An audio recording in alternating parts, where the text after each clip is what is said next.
In short, this is what I have to say. Let us forget spites and grudges and concentrate. Come, let us sit and try to relate. Because now, more than ever, we must show discipline, tolerance, and production to build a strong and better nation. I say that is the main foundation. So come, let us work hand in hand, because this is our land. Come, my brother, come, my sister, and let us build a nation together. Oh, yeah, yeah.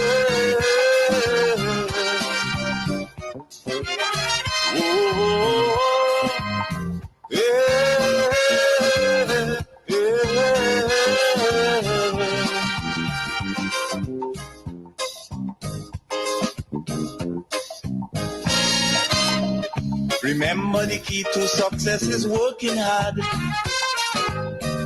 For our country, we must have regard. Remember, the key to success is working hard and also working smart. I want to welcome you to the Hub. Again, another hour where we can engage in what is happening here in Grenada, Carriacou, and PT Martinique, where we can talk about the issues. I want to encourage the fans of the program on Facebook to please share the live. Sharing is caring. Those on YouTube, please do the same thing. I want to start off by commending the government of Grenada for agreeing to sign on to that agreement with the Public Workers Union for the same 4% for 2023, the same 4% for 2024, and the same 5% for 2025 as agreed with the other unions. So nothing has changed where that is concerned. All the unions, police, prison, they have graciously accepted the offer by government, understanding the many things this government have done for them, their workers. They have signed on to that 13% increase. I must say, the fringe benefits,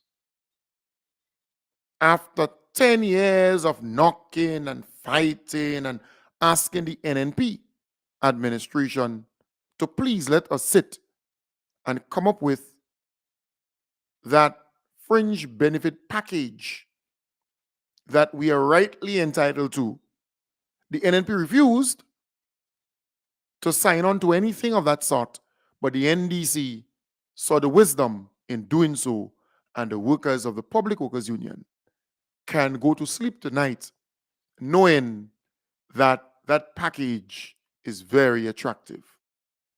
But one should not conclude or believe that the Public Workers Union got a better deal than the other unions. No.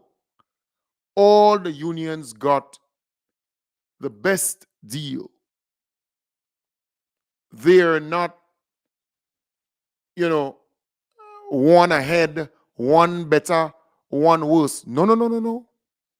They all received a very, very good deal. I want to commend Mr. Brian Grimes. I want to also commend Daisy Hazard and the team, and my good friend Shadow, David Augustine. I want to commend all of them because I think they went to the negotiating table to get all that they wanted for their workers, but they were able to come to the middle and agree on those terms. I want to commend the most honorable Deacon Mitchell for again showing the Grenadian people he believes in the workers of Grenada, Carriacou, and Petit Martinique. He believes in the people of Grenada, Carriacou, and Petit Martinique, and you must be the beneficiary of good things. The government should not be your foe. The government should not be your enemy. You should not be fighting a war with your government, but instead you must be happy always with the conduct, the doings of your government, and we are seeing that demonstrated rightly so today. We, the Grenadian people, are proud of our government. I want to firstly feature the most honorable Deacon Mitchell at that particular historic signing today, right? It was a historic agreement signed today, earlier today, by the government of Grenada and the Public Workers Union. I am very happy that the government negotiating team, and by extension the government and the Public Workers Union, have been able to reach agreement to quote the Labour Commissioner on their own terms. The Public Workers Union represents the single largest group of employees who work for the state of Grenada, and so it is obviously quite important to ensure that we have common understanding on fringe benefits, salaries, prospectively and not retrospectively, because I think it allows for predictability, certainty, and it allows us to tackle some of the other very challenging issues that remain to be tackled. And I think if we can show that we can agree on salaries and fringe benefits without having somebody clobbering us together to get there, it probably, I think, also signals that we can work together to address some of the other challenges that no doubt still remain outstanding. So I'm very happy that we have been able to do so. It took a little longer than I would have liked, I'll admit that. But in this case, I can't say better late than never, because we're not too late. And so I really do want to congratulate the union leadership, the members of the union, for coming to terms with the government negotiating team. I know it has been a lot of work. I particularly want to thank the government negotiating team for their tireless sacrifice. They're not getting any extra benefits for doing this. And I also want to thank Mr. Having a senior moment. Mr. Antoine, for his leadership, again, volunteering to serve the people of Grenada. And I think we've all benefited from his years of experience in HR, and in having done this time and time again. So it shows the benefit of the very fantastic looking silver fox that he has. So I also want to thank the Office of the Labour Commissioner and the Ministry of Labour for also providing guidance and assistance, and even during the conciliation period, because I think that also demonstrates the confidence that the parties had in our dispute adjudication process. And again, thank you, Labour Commissioner. Sometimes a little is a feast. I'm sure if we didn't have as many of the constraints and the limited resources that we do have, that we would certainly want to have better benefits for all employees. There's no doubt about that. But I also appreciate the understanding of the employees in recognizing that it's not just always about wages and salaries or fringe benefits, but there are other ways that we can also address, and other issues that we can address to make the work experience better. I know the DPA is working on a number of initiatives. We got the Human Resource Officers Network, which I think would also go a long way in addressing some of the issues that we face in the public service. Obviously, we are working on the regularization framework, which is also critical. We are working on pension reform. We are also working on health and safety in the buildings, and I know PS Desri, I know PS Brizan, and a number of PSs whose staff have to go through the challenges, PS Sylvester in finance. We are all facing these challenges. We have to remember that we're in it together. So we have to try and find some creative ways to address the issues, but some of them are actually chronic, long-standing issues that we need to work at. So I think together with the Public Workers Union, we can tackle them one by one to at least get us to the point where I think we are generally happier as a public service. So thank you very much, all of you, for the hard work, for the commitment and the persistence in making sure that we can have an agreement today. Thank you.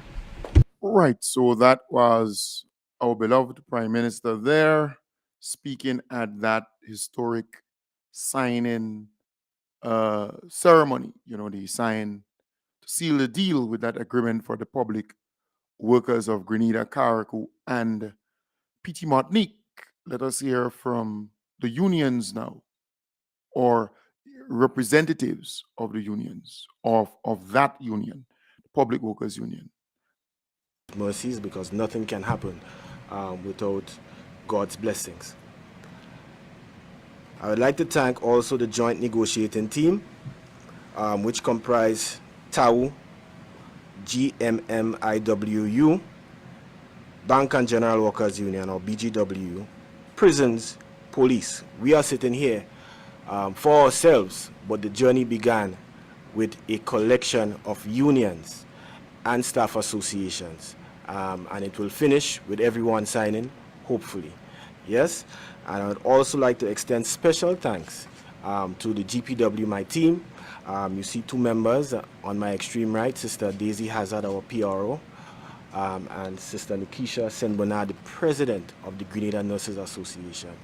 You may not be able to see them, but in the audience, Sister Paula Phillip, our treasurer, very hardworking treasurer, and of course, the head of our secretariat, Brother Augustine Shadow David. Right? Thank you, special thanks. We couldn't have done it without your hard work. Now, in saying thanks, I want to extend thanks in an area you may not anticipate. I want to extend special thanks to Mr. Bernard Antoine for his leadership of the GNT. And let me explain. Yes, we would have had vehement disagreements on a lot of things, but what was consistent, that ingredient of respect. The whole negotiation was clothed in respect despite disagreements. And I think that a lot of it is to do with his temperament, his approach. So I think he should be commended, despite, you know. Yes, he should be commended. I'll leave it at that. I would also like to extend thanks to our fringe benefit team.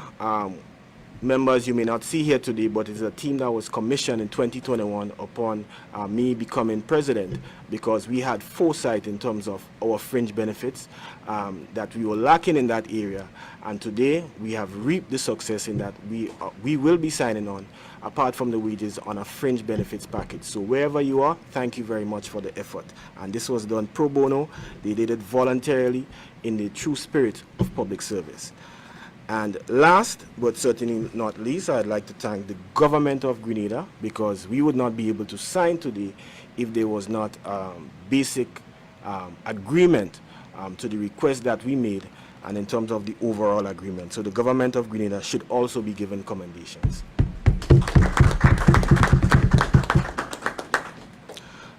Now, I just want to get into the whole package. In my view, yes, we did not get all that we asked for, but I think this particular negotiating cycle, this particular period, has been groundbreaking, right? The first thing in terms of big ticket items, I want to speak on it because it's important to celebrate our victories, small and large. This is the first fringe benefit agreement we would have had in over 10 years. That is very, very significant. I think both the employer and the unions and workers should be happy about this.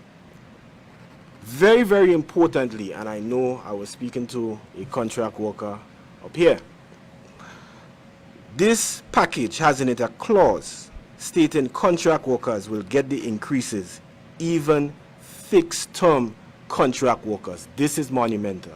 This is groundbreaking. In the past, we have had very, very serious battles with the past administration in terms of members of our bargaining unit being left out in terms of their ability to secure increases. So having now enshrined in our agreement stating that contract workers will get it, it may have some administrative hiccups in terms of, you know, you have a little extra work to do, but I think it's worth it in terms of the justice and the equity across the public service. So this is tremendous as far as the union is concerned. Now, there are some other items here. Nurses have been clamoring for it for an extended period of time. Free medicine at the hospital, a la our friends in the police service. I'm not going to call it the police force, the police service, the Prime Minister. Yeah. Yes, the police is here. Yeah. So nurses and doctors will be able to get free medicine, right? And this is something, like I stated, they have been clamoring for years. So now it has become a reality. It has come to fruition. Very, very important, and this one is very dear to me, the ex gratia. Unestablished workers are going home at times with minuscule, sometimes embarrassingly low monthly payments after they would have retired. One something, whatever it is, 300 if some are lucky. But now, the Grenada Public Workers Union have negotiated with government, and government have agreed that the minimum unestablished workers will go home with, the minimum, the bare minimum will be $500. It is a step in the right direction, right? Last but not least, I'm not going to speak about the uniform allowances and so forth. We have, should I? No. Yeah, yeah. No. All right, okay. Last but not least, very, very, very, very important is the fact that this government has agreed to pay in terms of our health insurance, because we have a medical health insurance with Sagico, 55%, and the members will pay 45%. This is significant. In the past, the government used to pay 50%. They are now paying 55%. But apart from that, there were changes that had to take place with the plan, amendments to increase the schedule of benefits, and we were not getting that traction in terms of cooperation in the past. But now we have a situation, a positive situation, where government say, listen, health insurance is not a luxury, it's basically a need, and we're going to make it affordable for the members. So very soon you'll be hearing us coming to you members, aggressively marketing this very important instrument for your good. So our health insurance will be on the up and up going forward, thanks to this particular agreement. So I think we need a table knock for that also. And I think I should mention it, the last thing. There is a clause in there. Nobody wants to die or prepare for death necessarily, but there is a clause in there that if one dies in service, your beneficiary will be able to get your salary for 1 year. These are important. Family is an important institution, and if something happens to you, you would hope that there's at least a stopgap for a temporary period for your family members to have some, you know, economic space, so to speak. So I think this is a tremendous, and these are just the big ticket items within the package. This is a tremendous package, and I think all parties should be happy at the end of the day. Certainly, the Grenada Public Workers Union, we have signed on a bit late. The Prime Minister said, well, better late than never. I think up to yesterday we were in discussion and negotiation with the government, the hard-working government negotiating team, after working hours to try and nail down and dot I's and cross T's with this particular package, right? So I just want to end by saying this is just one cycle. So there are things that we have asked for that we did not get, but the opportunity will arise in the next 3 years for us to secure even more benefits, bit by bit by bit. I'm just going to end by saying this is a tremendous victory for the union, for the workers, for the government of Grenada, and right, for the Grenadian public in general, because public service is extremely important. So thank you very much.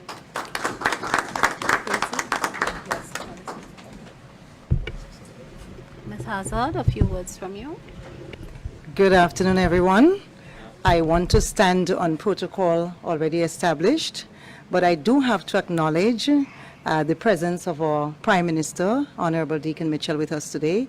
We waited on Prime Minister because Prime Minister made the effort to be here, and we understand that the signal to the general public and to our members in particular, a Prime Minister showing up for this signing of this agreement signals to our workers that you are important, that the process of negotiations that we endured for literally 6 months was worthwhile, and that government is definitely committed to all of the articles included in the fringe benefit package. So, Prime Minister, your presence here today is definitely a reassurance to all of us and to our workers that they are important to you and to this country. And so we Beautiful. Thank you very much, dear Brian Grimes and Daisy Hazard.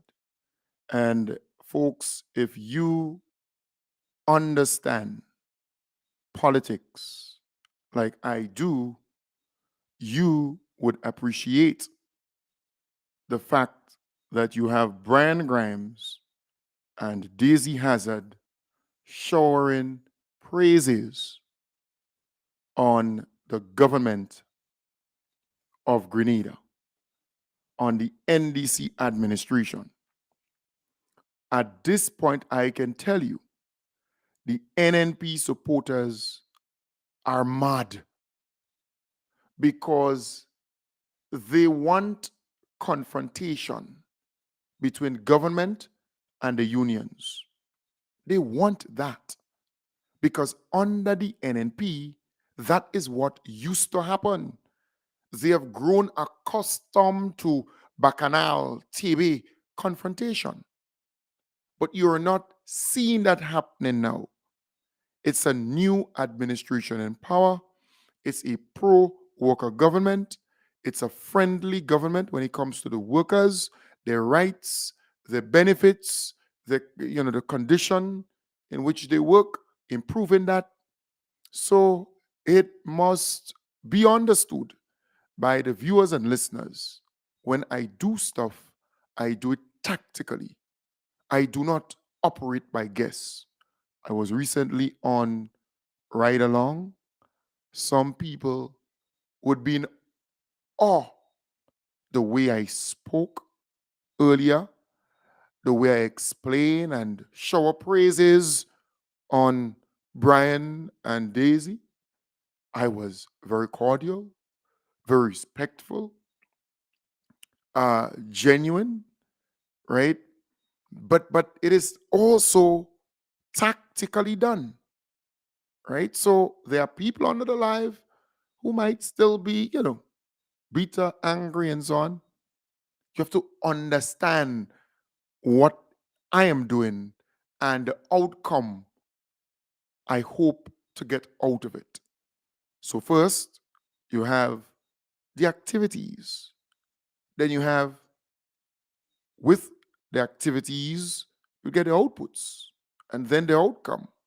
And then we fulfill the bigger mission or vision. So, this is not by accident. Follow me keenly, my every move. Right? So, again, I want to applaud Brian Grimes, Daisy Hazard, and the Public Workers Union. I wish you all the best, the workers that you represent, and we hope as we move forward, we can work together to transform Grenada, Carriacou, and PT Martinique. We have a caring Prime Minister, one who believes in the workers of the country and the contribution that you are making and that you can make. He knows that you have not reached your max as yet. You have in you ingenuity, creativity, and a desire to do good for Grenada, Carriacou, and PT Martinique. We want good for Grenada. That is what we are fighting for. And I always say, if today you are a foe or you're considered to be an enemy of progress or transformation, and you decide to make a U-turn or you act or speak, or you persuade others to fall in line and move Grenada forward, I will be your best friend and ally. Your best friend and ally, because I am about Grenada. I am about a bigger picture. I am not about infantile, petty political arguments. I am not into the dog fight. We are in a different dispensation, a different epoch, a different time. We have to turn the page on certain things. Very important indeed. So let us continue to advance the causes that this new team put on the table. We want good for Grenada. At this point, I want to feature our beloved Prime Minister, the most honorable Deacon Mitchell, so he can speak. He did that interview with Sherry and Noel, and I want to feature that tonight.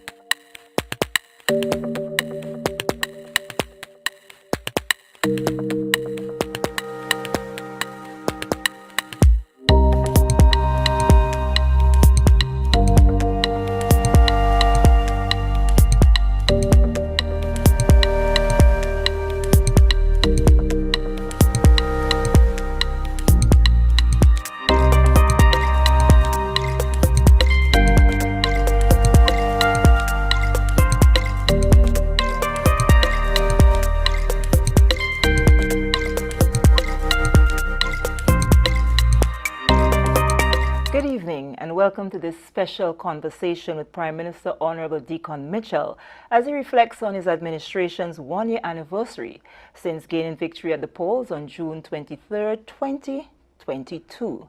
I am Sherry Ann Noel.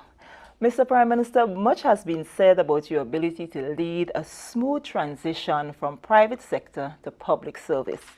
It is often alleged that things tend to get done at a faster pace within the private sector as opposed to the public service.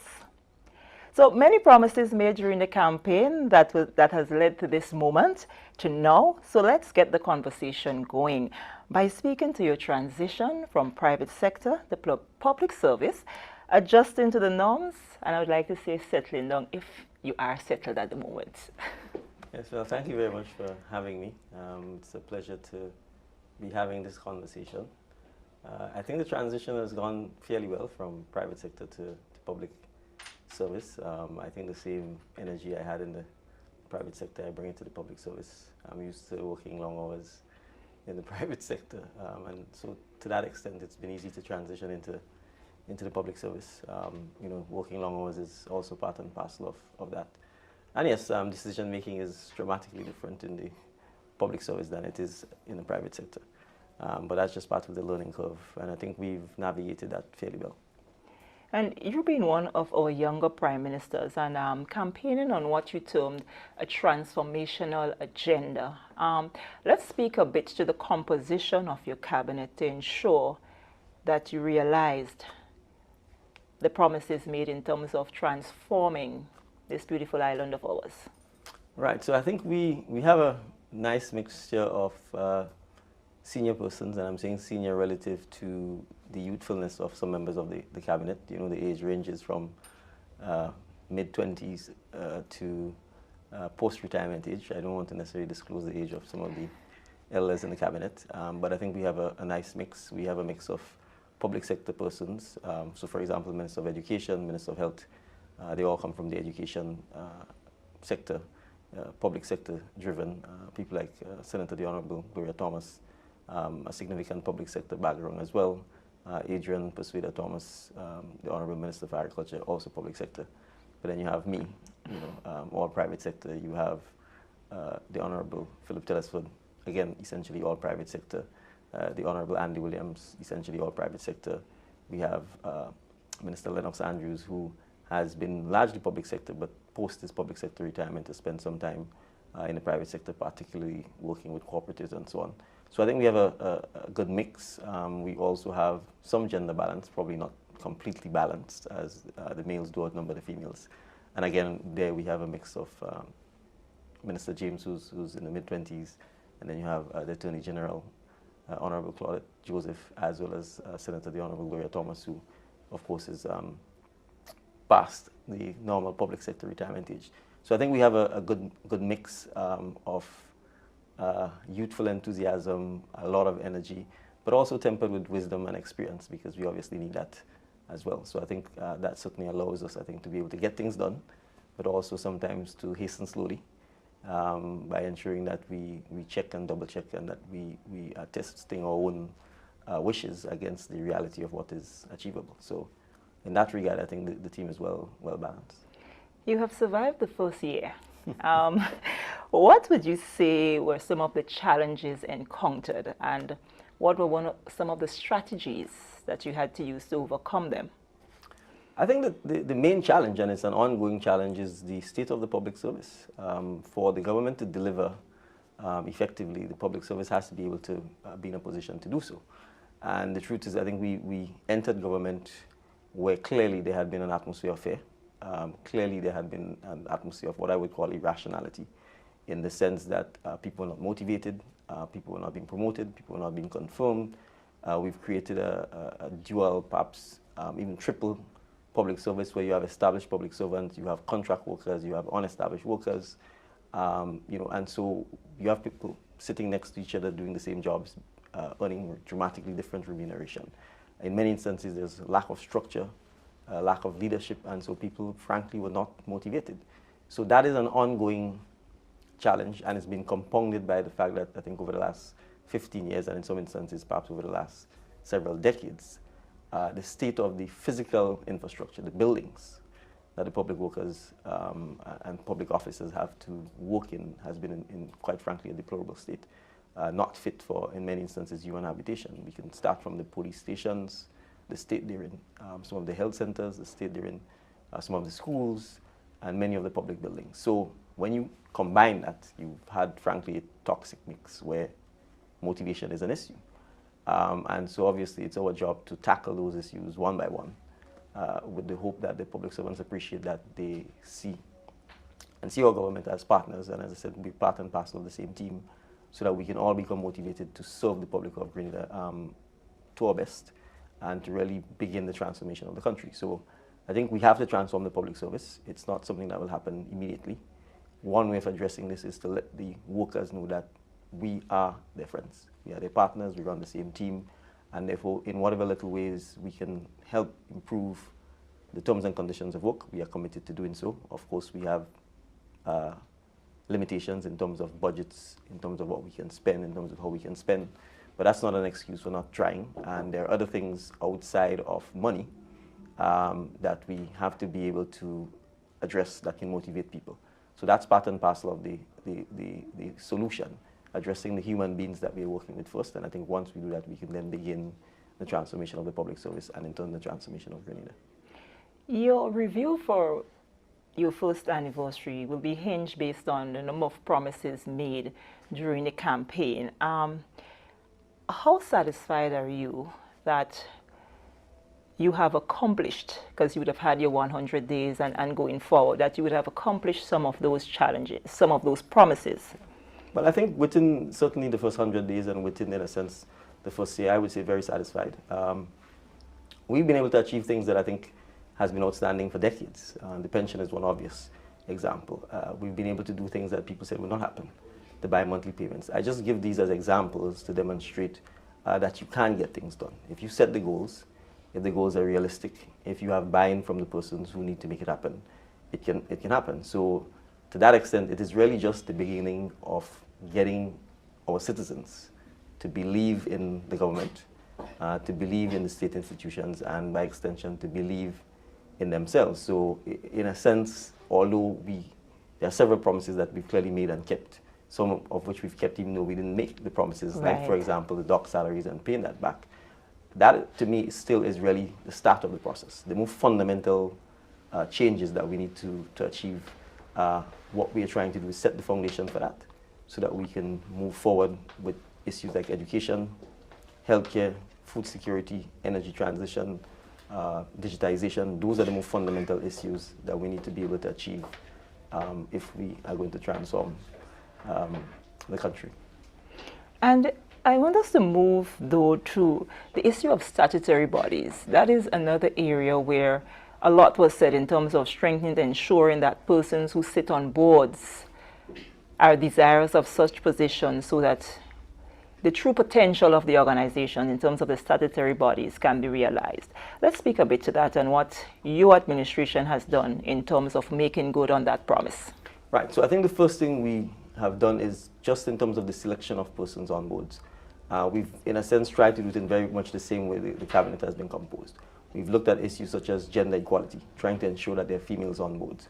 We've looked at things such as making sure we have the right spread of experience and youthful energy. We've looked at things such as people's skill set. And crucially, we have, as I said, opened up the statutory boards to ordinary Grenadians who otherwise would never serve on a statutory board.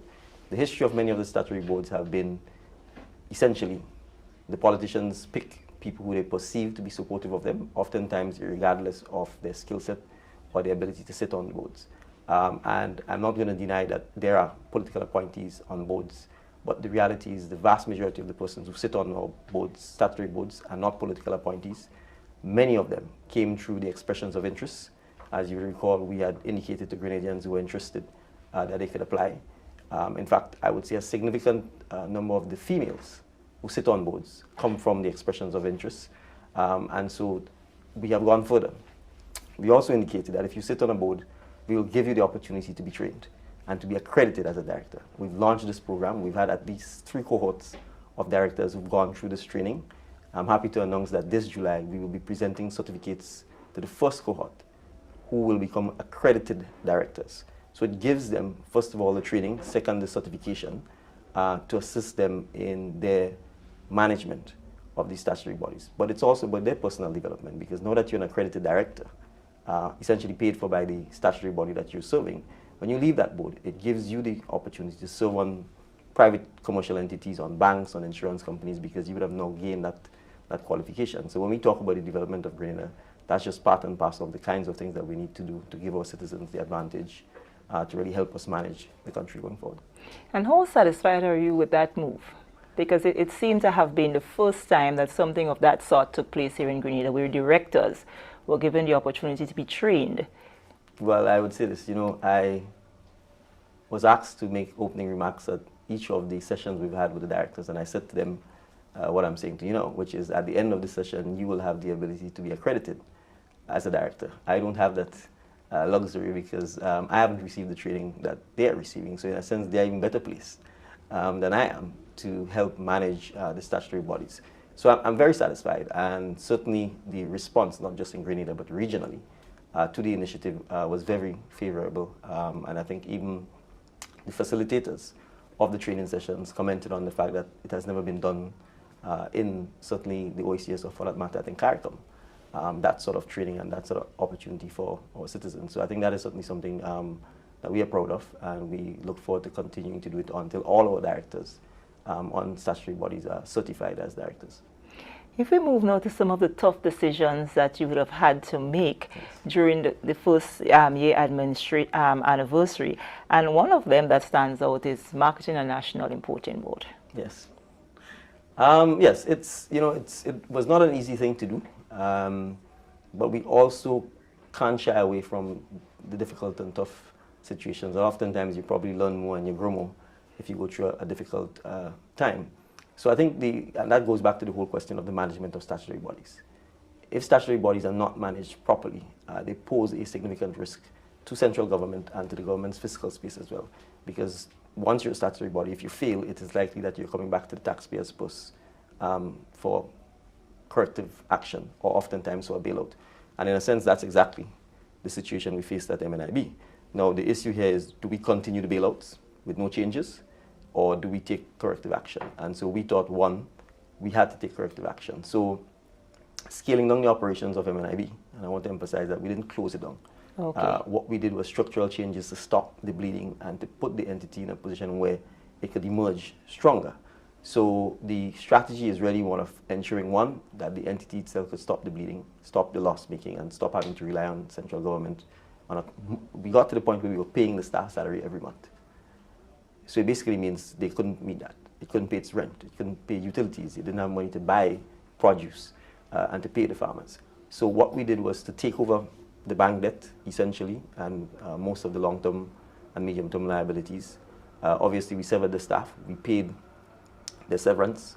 We ensured that their pensions were in place so that there would be no adverse impact there. And we've scaled the operations down so that the farmers can continue to have a market to access their and sell their produce. And at the same time, we have a technical working group that is committed to looking at the revamping of the MNIB. Regrettably, the chairman of that group, Mr. George Harford, passed away suddenly. So that set us back a little because we've had to reconstitute and have a new chair. Cabinet recently appointed a new chair and an additional member. So we expect that going forward, things will galvanize and we'll be in a position to recommence the work of the technical working group in earnest. So in the not too distant future, an update will be given? Yes, certainly. I think we expect that we would have from the traditional MIB an update as to how it's been able to manage the scaled down operations. I can tell you there's been no request for payment of salaries from the government. Which is good. And yes, and at the same time, we would obviously be updating the public as to the work of the technical working group and where we are with that. But as I said, because of Mr. Harford's untimely and unfortunate passing, that has delayed us a bit. Because what happened is that after he took up the position, obviously he fell ill, and that delayed us. We were sort of waiting to see what the situation would be. So I kind of want to take the opportunity, obviously, to express gratitude to him and express again condolences to his family on his untimely passing. PM, unemployment. Yes. High on any government's agenda, tackling that particular issue. Yes. So I think a number of things. I think strategically we have to accept that the private sector has to become far more robust and really has to absorb a lot of particularly young persons who are coming out of schools. The government could only employ so many people. You know, that's the reality. And so it is important that our economy is grown in such a manner that it can absorb the unemployed and that we can create new jobs and create new avenues for persons to get employment. We also have to address the underemployment situation because in many instances there are jobs, but our people don't have the skill set to take those jobs. And that therefore means our skills training, our education system clearly has to be, in some cases, revolutionized if we are able to capitalize on the opportunities that are available in Grenada. You know, I can probably take media and digital skills and multimedia skill set as one example, you know, marketing, advertising, graphic design, all of those areas. Even the government, I think, needs some of that skill set. Statutory bodies need some of that skill set. A lot of the businesses themselves need that. But is our education system producing sufficient people who have that skill set? I don't think so. Do students actually know these jobs exist and know what is required in order for them to be able to fill those jobs, and jobs that I think they can fill at a relatively young age? I don't think so. So we definitely have to address the relationship between the job market, what the economy, the skills the economy requires, and what we are doing in our education system, and the almost total absence of a dedicated skills training centers that are government funded or government operated throughout the island. So that is one area that we definitely need to tackle. The second approach is, as you're aware, we have been talking a lot about the need to push entrepreneurship, about the need to provide the architecture, the infrastructure, and the legal framework to encourage our entrepreneurs. So it's not just, for example, the CES program where we had the grant funding to give persons an opportunity to get resources, but it's the training, it's the financial literacy. I think coming out of the bi-monthly payments, for example, we recognize that there's a significant need for financial literacy amongst our population. That also helps with the economy, that also helps with entrepreneurship, that also helps with managing your money, investing, as well as employability. So financial literacy is something we have to address. We in fact had some seminars paid for by the government where we targeted our public officers as well as the wider public in financial literacy. That is ongoing, and it's something that we're keen to work with the banks, the insurance companies, the credit unions in particular, to get them going. There's some areas that we need to be, I think, a lot more robust in advocating for. The productive cooperatives or financial cooperatives are doing very well. The credit unions have already filled the space left by the retreating banks, but the productive cooperatives have not really been, I think, given the attention they deserve. I don't think the nurturing environment is there, and that's one of the areas that we intend to look at, to encourage small entrepreneurs and so on to be able to pull their resources, work together. Agro-processing, agriculture, those are areas that we have to obviously spend more time at in order to create more economic activity and more employment. So it's multifaceted, it's wide-ranging, and I think we recognize that it is not an immediate fix, but an ongoing situation. The other thing I would say is that our people have to also accept that, you know, you don't need to have a job for life. You could lose your job, retool, reskill, and get another job. And so one of the things that I think our education system has to factor in is the ability to retrain adults who might have had a 20-year career, for example, in the tourism. You could be 40 and have spent 20 years working in a hotel.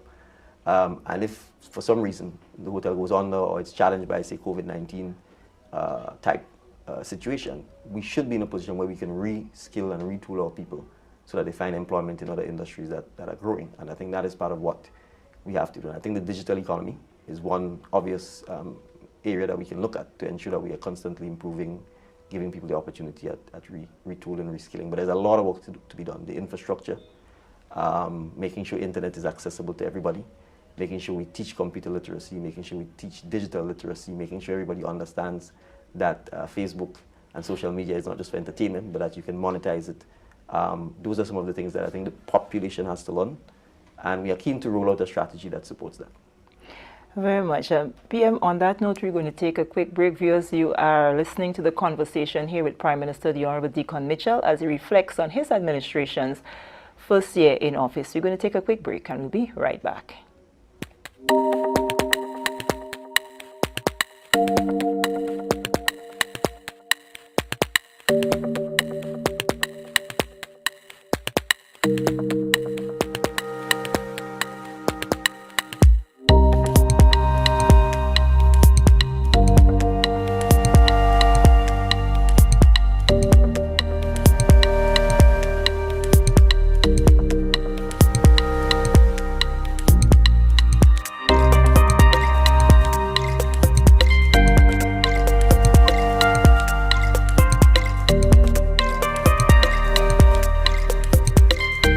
Welcome back, viewers. We're speaking here with Prime Minister Honorable Deacon Mitchell as he reflects on his administration's first year in office.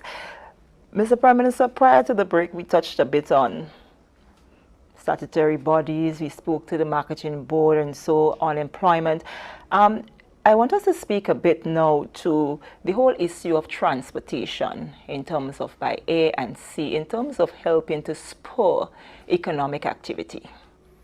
Right, so I think we all recognize that COVID-19 dealt quite a blow to particularly air transportation. And since assuming office, obviously I've spent a lot of time advocating first for the need for improved regional transportation. But we've not just advocated, we've had several rounds of discussions intra-regionally, particularly at the OECS level, facilitated by the Caribbean Development Bank as well. And on the wider region within CARICOM, spearheaded by Trinidad, Guyana. We recognize that if our people cannot move within the OECS and within CARICOM, you know, notions of CARICOM, Caribbean unity, more trade, economic development really will sound as a moot issue simply because people can't move. So we do recognize that we have to support all of the initiatives that are available to try and get our people moving. And so in Grenada's case, for example, we've supported Inter-Caribbean in their efforts to boost regional travel from Grenada to neighbors. It is not where we want it to be, clearly, and it has to be improved both in terms of frequency and the quality of the service. There's been extensive discussions at the OCS as to how we can bring back a LEA-type operation. That is still ongoing. Of course, the experts are looking at the different models, but I think the truth is we know what has to happen. There can be no air transportation, effective air transportation regionally without, in my view, government supports. The form of the support we can debate, but the fact is I think all of the governments are going to have to support. And on an international level, we've been working quite a lot with the Airlift Committee, the Grenada Tourism Authority, to bring back and improve the quantity and quality of direct flights to Grenada, particularly from our tourism source markets, North America, the UK, Europe. But I think also on a more medium to longer term approach, we have to spend some time looking at air transportation within the Southern Hemisphere, between the Caribbean, Africa, the Caribbean, Latin and South America. So whether it's looking at Trinidad, Venezuela, Panama, which obviously is a hub, whether it's looking at the larger South American continent and the African continent, we are exploring some of those initiatives, from Accra in Ghana to Barbados is 6 to 7 hours direct flight. We take 9 hours to get to the UK, but because our traditional trading and people routes have never been south to south, the focus has always been heading to the north. So those are issues we need to relook, and so it's not coincidental when we join, for example, the Afrixim Bank to become a member of that partnership between CARICOM and the Afrixim Bank, is because we are looking at how we begin to partner with some of the African institutions that are also aspirational and developmental in nature, so that we can find the synergies to start addressing things like air transportation service between Africa and the Caribbean. Africa has been over 1 billion people. It has, to a large extent, most of the world's minerals still. Its population is, the average age of an African is 19, 20. The average age of people in the Caribbean is 35 and under. So there are significant synergies, I think, to be had, and we need to force closer relations with our brothers and sisters there. But we can't do so if we can't travel there. So that's why the infrastructure is critical. Sea transportation is also an issue and a challenge, because obviously, one of the things that led to a significant rise in the cost of living was freight. And as you know, in a sense, we are receivers of freight service, and that is something that also impacts us negatively. So ensuring that we are not locked out of international trade by having accessible sea freight and affordable sea freight is also an issue at a wider CARICOM level that we need to look at. But also, again, our trading patterns, because Grenada is much closer to South America than it is to North America or Europe, or for that matter, any of the Asian powerhouses. And a lot of the things we need here are grown and are available in South America. But there's no trade and no transportation directly between South America and Grenada, for example. And that's one of the reasons why, in a sense, we import the inflation, because we are getting our goods from places that are so far away that the cost of freight makes it very expensive. So again, we have agreed at the cabinet to join the Latin American Caribbean Development Bank, which is largely a South American and Central American Development Bank, for the very same reason. We need to start forging strategic alliances with some of those development agencies that are closer to us and that can help develop those sorts of infrastructure, like cargo trade and ships and boats that would allow us to trade more easily with our brothers in Latin America and South America. You already had a rather heavy portfolio, and within recent months you assumed that of infrastructure development. What's the status there? Because we do know that infrastructure is a critical component of any government structure, and in Grenada, infrastructure has many issues. So speak to us about the Ministry of Infrastructure and what you have accomplished in the first year and what really needs to be done, because we're talking roads, we're talking housing, you mentioned earlier government buildings. Right. So I should say I've given up finances, so let's, so I haven't given up to take on. The Ministry of Infrastructure is critical, and I think the reality is it has not been structured nor staffed, frankly not led in the right way, I think for several years. And so, in a sense, certainly my becoming minister is partly geared towards ensuring that the ministry is structured to allow it to deliver the services that it needs to deliver. And currently that doesn't exist. So it's not just my becoming minister, but we also have a new permanent secretary, Thomas, who's there as well. And part of her mandate really is to assist in leading the restructuring of the Ministry of Infrastructure. So there are a number of things we're responsible for. As you pointed out, the maintenance of government buildings. We are responsible for addressing schools, health centers, the hospital, the police, the roads. So it is significant. But there's been no structure to align with, for want of a better word, who our clients are. So what we are looking to do is to ensure first that we can put in the organizational structure. We can then do an audit of our manpower needs, and our needs are significant there because this is one ministry where it is not a one-shoes-fit-all. You have to have the expertise, whether it's engineering, whether it's architecture, whether it's quantity surveying, whether it's project management, whether it's procurement skills to be effective. And to a large extent, many of the implementation issues we have within the government for projects are stuck at the Ministry of Infrastructure because of those challenges. The lack of the adequate manpower, issues as to how people are remunerated, the kinds of skill set you need, the kind of experience you need. So there has to be a complete overhaul, to be honest, and restructuring of the ministry so that you can deliver. And there may be things that the ministry is not best suited for. And if we make that assessment and that's the case, we have to be prepared to say this is for someone else, whether it's in the private sector or whether another arm of the government. So that is really the aim. I'll give an example of what I'm talking about. We have to maintain all our roads in Grenada. The Ministry of Infrastructure itself has no equipment to do so, none. So everything is outsourced, from the bobcats to the trucks. Explain to me how we are going to be efficient in such a situation, right? Because it means you are essentially at the mercy of the persons you outsource this stuff for. And road maintenance is ongoing. So certainly I could understand with major capital road projects, for example, you're rebuilding a new road or you're doing the entire stretch of road, say from St. David to St. Andrew, you would obviously contract that out. But on a day-to-day basis, potholes, the maintenance of the roads, etc. If we're in a position where we literally have to go rent a bobcat, rent a roller, the ministry is renting rollers at $400 a day.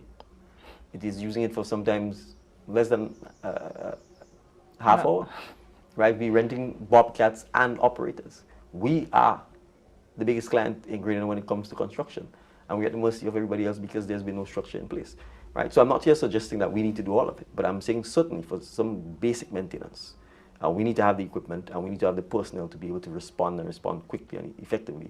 That doesn't exist. I mean, there are other things we can talk about. When we look at our roads, the lack of standards, we must recognize there's been significant growth in the number of vehicles on our roads. And therefore, there should be a minimum standards as to the quality of the roads, the width of the roads, the width of our bridges, a clear understanding of the age and the depreciation associated with our bridges so we can predict that bridges built here will need to be repaired in X time. None of this currently exists in any structured form. So, I feel for the staff at the Ministry of Infrastructure because in a sense, they've been placed in a position where with the lack of leadership in the past, with the lack of structure, in my view, the lack of adequate remuneration and a proper financing structure, people become unmotivated, people leave seeking greener pastures, and I think that is partly responsible for many of the challenges we face. When it comes to oversight, or procurement process, or contracting process, all of those things need to be looked at because there's significant wastage that happens. Many contractors, including many Grenadian contractors, seem to think that the government is a bottomless pit. They get contracts, they don't finish the contracts, we don't get value for money, and they just think it's business as usual and then you could go on and get another government contract. So those are issues that we have to address, but I'm confident that we will be in a position to address it once we restructure the ministry properly, once we have the necessary consultations with our stakeholders, and once people understand that we need to get value for money. And the days of simply taking the government for a joke, getting contracts, consuming government resources and then not delivering has come to an end, and going forward we will ensure that we beef up the ministry itself to make sure we can supervise the projects that the contractors deliver. But I also want to help build Grenadian contractors. That's a major challenge. Many of the larger projects, Grenadian contractors do not qualify for them. I mean, go back to the same things: financial literacy, professionalism, hiring lawyers, hiring accountants, hiring proper quantity surveyors so that they can understand the procurement process, so that they can bid properly and win those bids. The other thing contractors in Grenada need to do is work together, right? Work together, come together, and I go back to the productive sector so that they can bid for projects, especially if we are borrowing to build those projects. So those are some of the things we want to work with them together. Standards. We met recently with the Grenada Institute of Professional Engineers to make sure we can activate the Engineers Association to make sure people can be properly certified, that there could be monitoring, that there could be consequences if people say they're engineers and they're not, or if people design badly and then your house collapses after you paid them. So a lot of work has to be done. The construction sector is completely unregulated. So if I say I'm a plumber tomorrow, who's stopping? Right? If I say I'm a contractor tomorrow, who's stopping me from saying I'm a contractor tomorrow? I go out and I take people money, and then I disappear, or I don't know what I'm doing, and the house is leaning or it's falling, and that sort of thing. So we have to get to the point where the contractors themselves must realize it's in their interest to form the appropriate associations, to insist on standards, and to put themselves in a position where they can get larger projects, and where they can also grow and nurture, because we have significant shortages of skilled workmen in Grenada as well. That is something we need to address, and the construction industry also need to help the government address this by ensuring we can look at what kind of training is required, what kind of apprenticeship systems we need to run, those kinds of things. So it's not just a situation where there are problems within the ministry itself, and we need to tackle them, but in a wider construction industry in general, there are some challenges there that we want to work with our contractors to address. And within the Ministry of Infrastructure, too, you mentioned about roads, and so another, well, some people term it as a pain. What can you say would have happened between the first year and going forward in terms of we speak to Moline? Right, so what happened is, obviously, once we assumed office, we were keen to get the project moving. As you're aware, by the time we got in, the contractor had already been awarded to a contractor. And so the contractor, when we came in, notwithstanding that the contract had been awarded to the contractor, the former administration had not taken steps to actually secure the lands in the immediate vicinity of the project, which are privately owned. And in some cases, the homes and so on had already completely fallen apart as a result of the land slippage.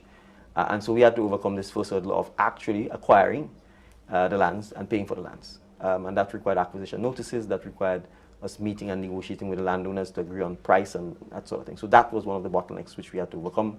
We were successful in doing so. And so the contractor took possession of the site and began the work.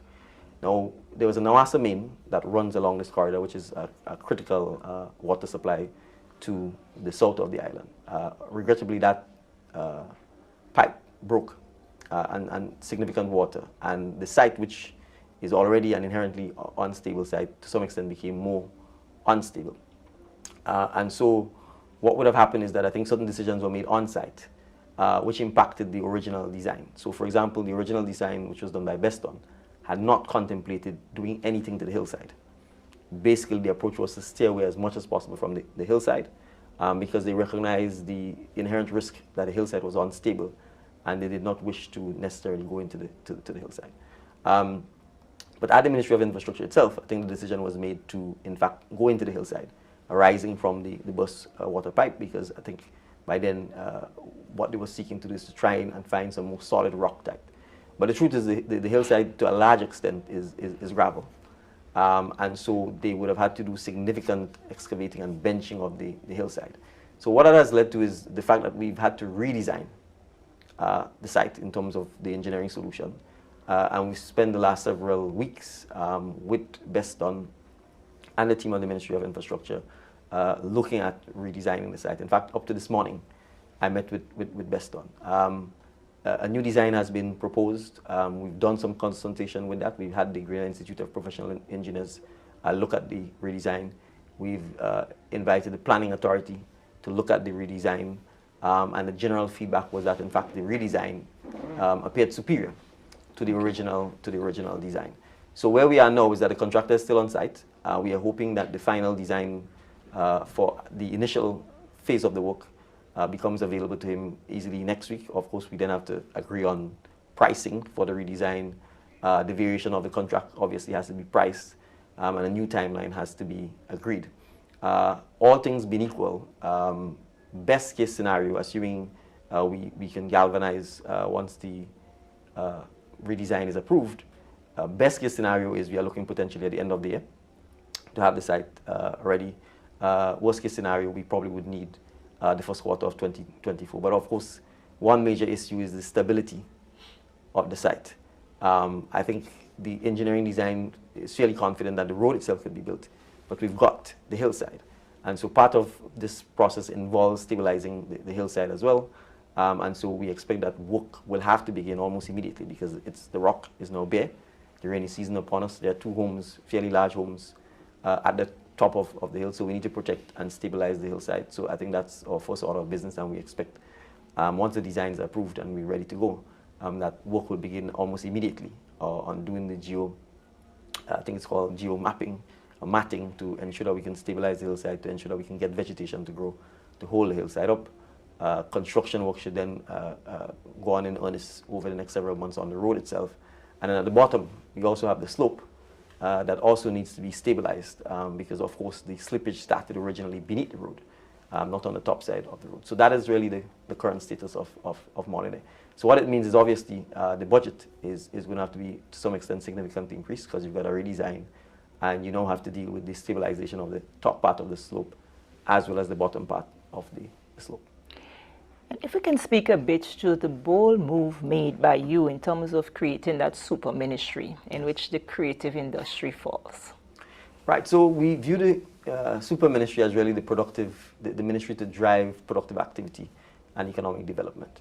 And so you would appreciate that we had agriculture in there, tourism in there, essentially fisheries is in there, the creative economy is also in there, and ICT is also in there. And we see all of these as essentially the sort of sectors that will drive economic development in Grenada. I think the only thing that's probably not in there is energy, you know. And so if we picked ICT, for example, it is not just the infrastructure that we need to provide. We genuinely believe that if the right skill sets are given to our citizens, it allows them essentially to create industries and create businesses that are almost totally digitally driven.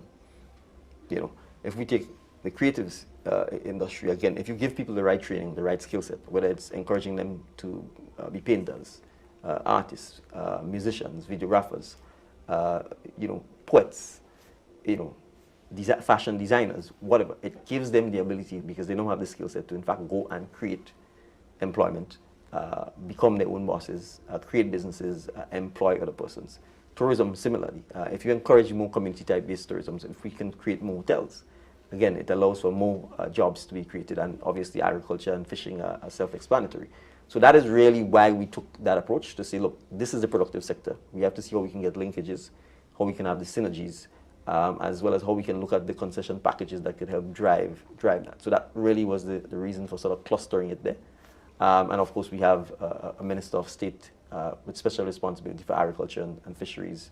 In there, we've got an advisor in Mr. Romain whose special focus is on ICT and the creative industry, the creative economy. So that's kind of the thinking that went into creating the super ministry. National security? Yes. Well, I think, you know, there are many facets to national security. You've got police, you've got prisons. I will also put NADMA in there, disaster management, as part and parcel of that. There are challenges, but there are also, I think, upsides. I think Grenada still remains a very safe place. Crime is still minimal, but we can't take things for granted. One of the main concerns for us is the presence of firearms in our communities, and that is something, as I've said repeatedly, my approach is a zero tolerance for firearms, including legal firearms. We have to ensure that we work to make our borders less porous at our ports of entry. We have to get scanning equipment and so on, so we can scan barrels and so on. We are also working with CARICOM and our partners in the north to ensure that firearms don't leave their shores and end up in Grenada. But we also have to spend some time on our young men in particular. You know, our prison population is 99.9 to 0.1 male to female, and mostly young men. If you go to the Grand Bacolet Rehabilitation Center, it is also predominantly men. And we have to be careful that we do not criminalize our young men and turn them into criminals simply because of sometimes deviant behavior. I think we have to spend more time nurturing them. We have to spend more time talking to them and mentoring them and giving them the avenues and opportunities to express themselves, as well as teaching them conflict resolution skills. The issue of alcohol consumption is also a major issue. A lot of the violence amongst young men often happens when alcohol is present. So those are some of the things we need to tackle from a social level. But education, job opportunities and so on are also important because, you know, community spirits, having sports clubs and other clubs that they can be involved in. So I think we have to spend a lot of time on those areas to make sure that the conditions for deviant behavior, the conditions for crime do not fester in our communities, and then we have an explosion of crime on our hand. The police, I think we certainly have signaled to them as part of our overall approach, police and prisons, to how we view our human resources, that we are partners in this. As you're aware, They benefited from the pensions. They are benefiting from the bi-monthly payments. We've recently signed off on salary increases for the police, as well as fringe benefits. We are working on a plan to how we tackle the mammoth task of the terrible state of our police stations. We are also working on the pay and grade issue that has plagued the police from since 1994. So once we settle the fringe benefits and the salaries, that is one of the issues that we intend to spend some time on with them, and we believe we should be able to come to an agreement there. There are also some strategic issues that we need to address. The Police High Command have pointed to the fact that the police force itself is stretched, and that's because their jobs and the amount of things we've asked them to do has just constantly increased.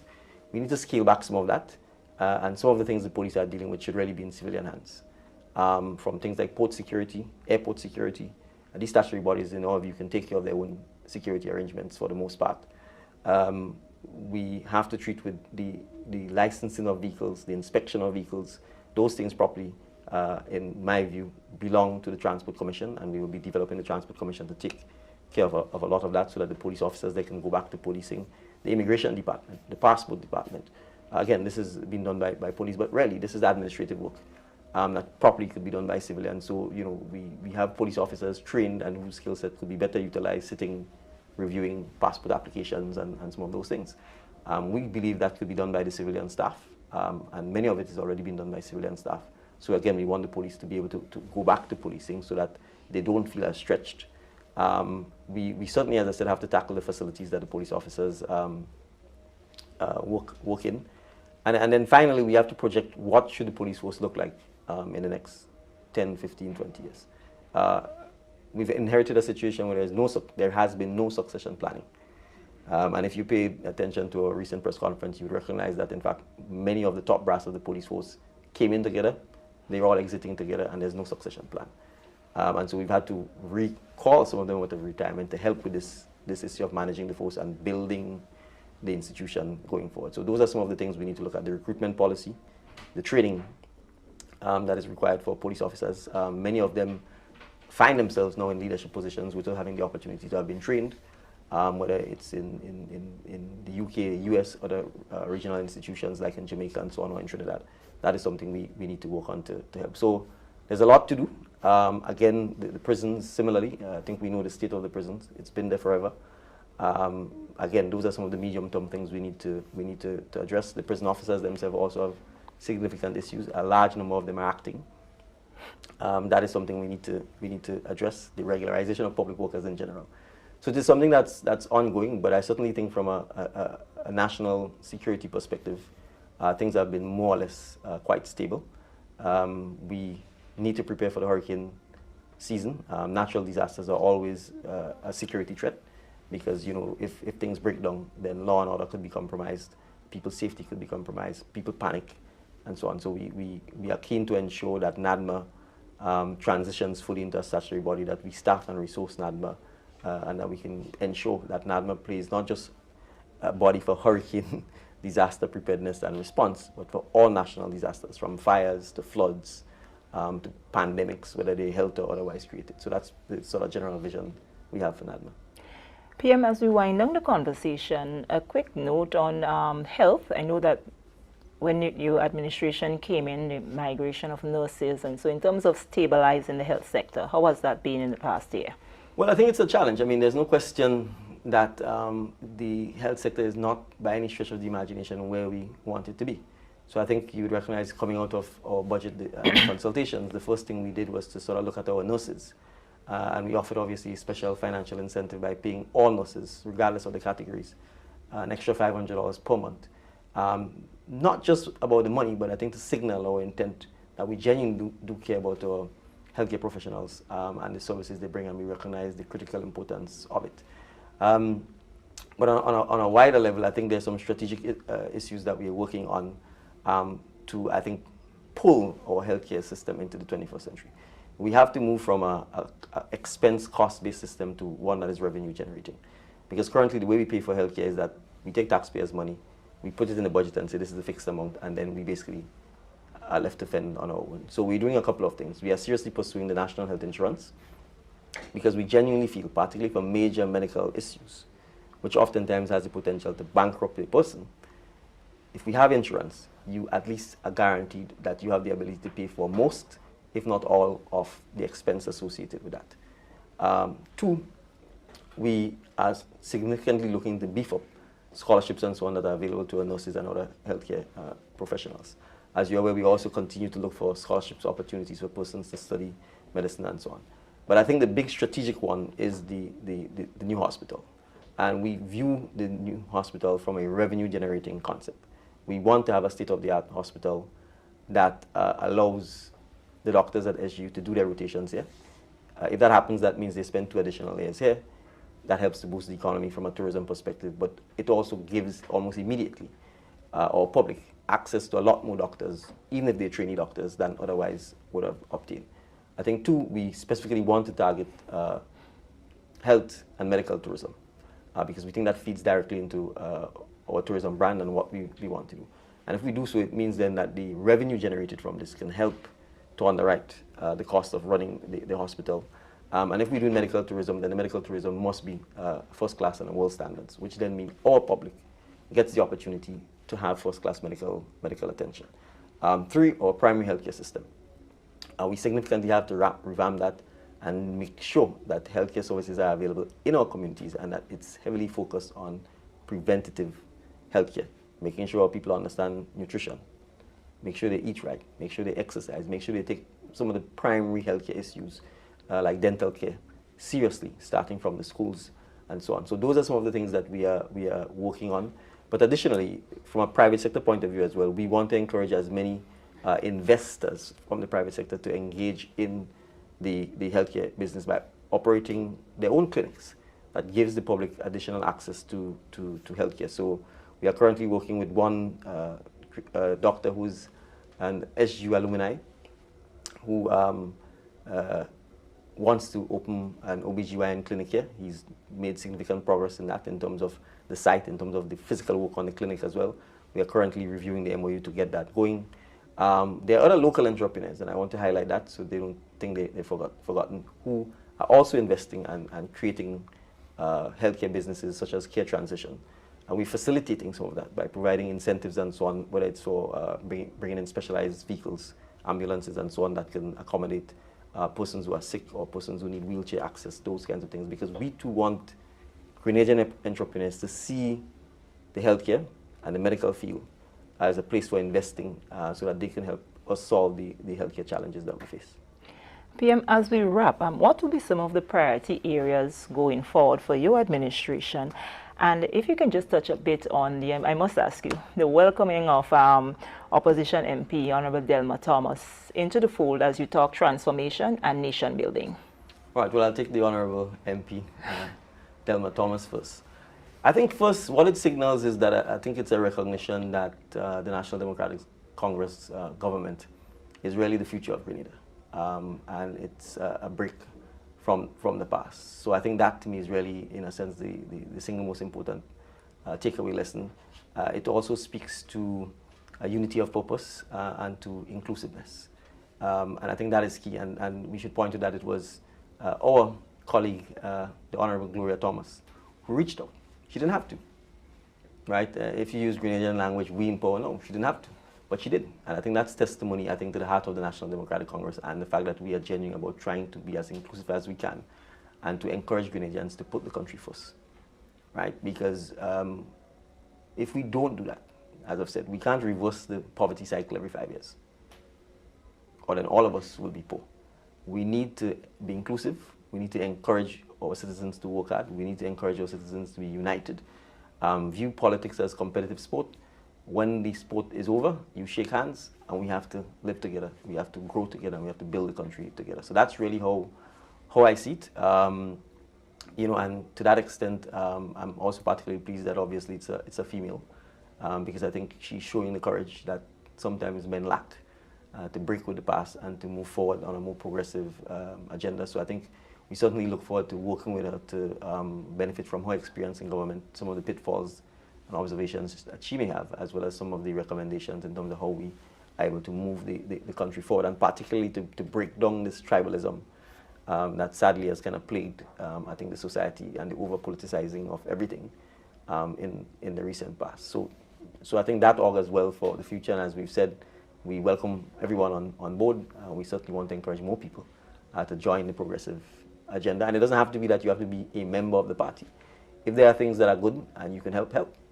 You know, if there are areas that you think we need to improve on, recommend the improvements. Don't just continue with this constant movie lang and bacchanal when it's not healthy for the country or the image of the country. And we have to show the next generation of Grenadians that you can be competitive, you can, at the end of the competition, shake hands and say, okay, you won, let us now work together to move the country forward.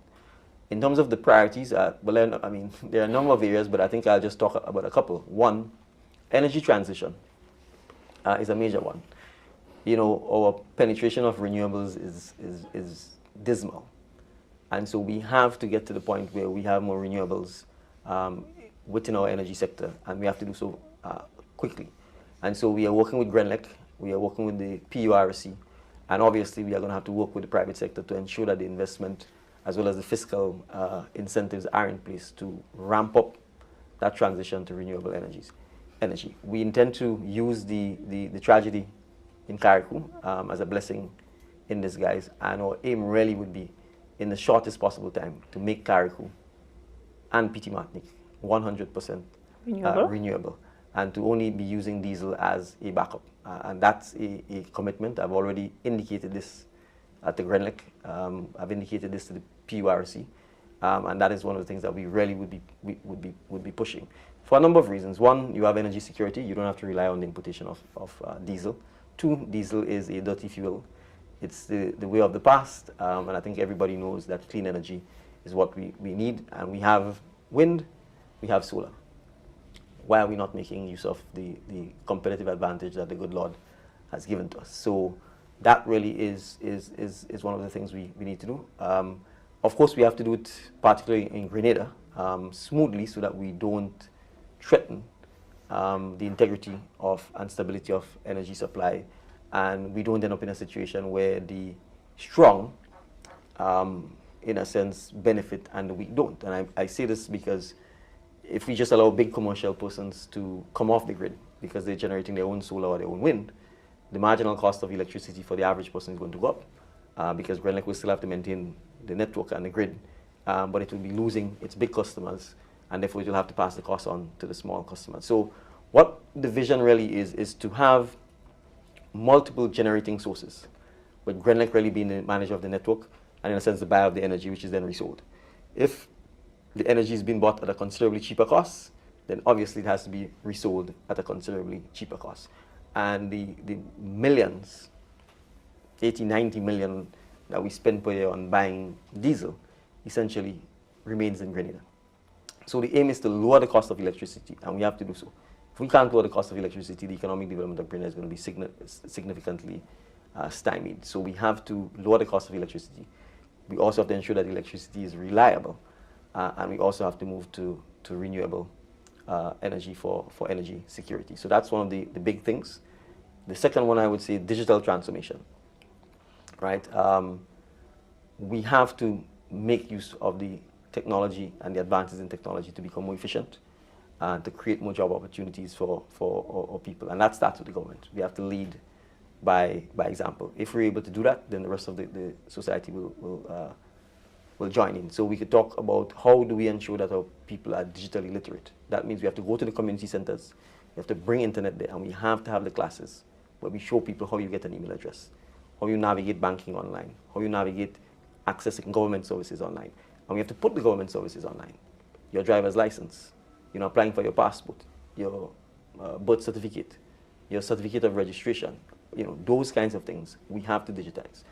The payment of social safety nets, so like the SEED program, we expect that by September of this year, we should be moving to a largely cashless system, where we give persons a card, the money is in the bank, and we teach them how to access that. So that, again, people don't have to rob them.